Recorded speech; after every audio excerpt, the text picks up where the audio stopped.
This past Sunday, the still afternoon of downtown Crescent City was broken by the sound of singing and dancing coming from the old Ben Franklin building, current home of Lighthouse Repertory Theatre. The occasion was the final performance of Giants in the Sky, a new children's musical, written by Denver Casado that featured a cast of over 20 young actors ranging in age from 7 to 17.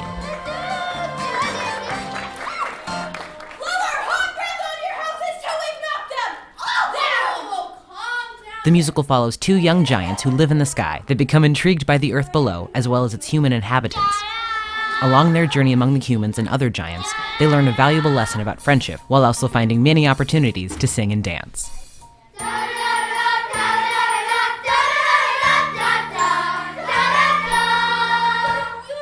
This final performance drew an audience so large, LRT members scrambled to find additional seating.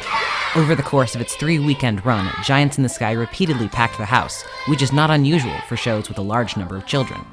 After the curtain fell on the final matinee, KFUG Community News caught up with a proud parent to get initial reviews of the show.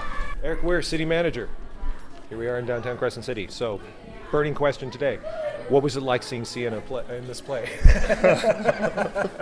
Oh, just as a parent, it's great to see something like this in our community and get the opportunity for the kids to experience theater and really come out of their shell. And so it's just great to see all the kids. And, as a parent, it's obviously great to see your own child out there. It always got me with my kids. Seeing them up in this strange sort of like up in front of everybody and stepping into the role and kind of owning it like that. That's got to make you proud.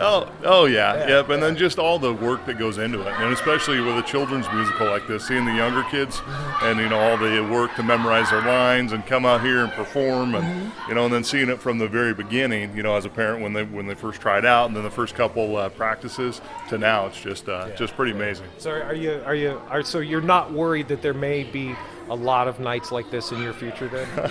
We are expecting them, and hopefully there will be, because it's such a great thing for the kids. So. Excellent. Longtime LRT member and director of this production, Dan McGlasson, described his emotions about the end of the show's run. Filled with a mixture of sadness and gladness. Glad it's over, but it's sad it's over too. It's been a lot of work, but it's been a lot of joy as well. You're trying to get when you do this at the end. And that joy was still evident when we spoke to cast members after the play. With this. Your last name's Korpstein, isn't it? Yes. What's your first name? Brayson. Brayson? Yes. That's excellent. So tell me about being in this production. Was this your first production, or have you been Yes, actually. I have not been in any other productions. I really liked it. I thought it was fun. You did a really, really good job up there. Thank you. What's the hardest part? Honestly, for me, it's not breaking character. Really? Why? You want to laugh or react in some way? Yeah.